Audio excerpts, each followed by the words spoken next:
Mamahagi ngayon ng tulong si Pangulong Bongbong Marcos sa mga magsasaka sa Bicol Region. Para bigyan ng mukhang balita, Mobile Journal, Julie Baiza. Bicol Region naman ang inikot ni Pangulong Bongbong Marcos ngayong araw para yan sa pamamahagi ng higit 2,000 Certificates of Land Ownership Award o CLOA sa Agrarian Reform Beneficiaries at iba pang government assistance sa Pili, Camarines Sur. Magsisilbing tulay ang Certificate of Land Ownership Award at ang mga e-title na ito tungo sa mas marami pang oportunidad. Nang sa gayon ay magiging matagumpay ang mga na kinaharap ninyo sa pagsubok sa buhay at matupad ang inyong mga pangarap. Sa tulong ng programang ito at sa bisa ng Republic Act 11953 na ating nilagdaan, hindi na ninyo kailanganing magbayad ng taunang amortisasyon sa lupang inyong natanggap mula sa pamahalaan.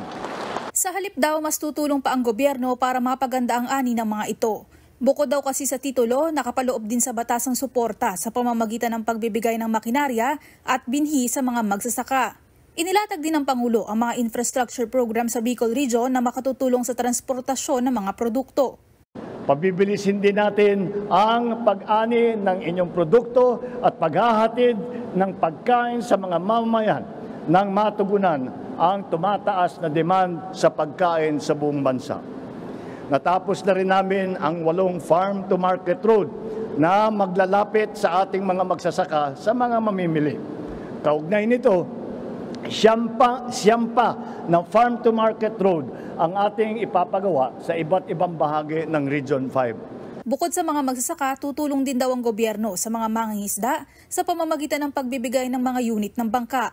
Sa ngayon, pinaghahandaan na rin daw ng pamahalaan ang magiging epekto ng La Nina. Naway maging masinop at masigasig din ang DPWH sa pagsunod sa ating plano nang sa gayon ay matapos ang mga infrastruktura sa lalong madaling panahon. Sikapin po ninyong tapusin agad ang natitirang flood control project sa Bicol River para maibsan ang pagbaha ng posibleng idudulot naman ng mukhang susunod na La Nina. Mamaya, mamamahagi rin ng presidential assistance sa mga magsasaka at mangingisda sa Legazpi City, Albay. Mobile journalist Julie Baiza po, hatid ang mukha ng balita.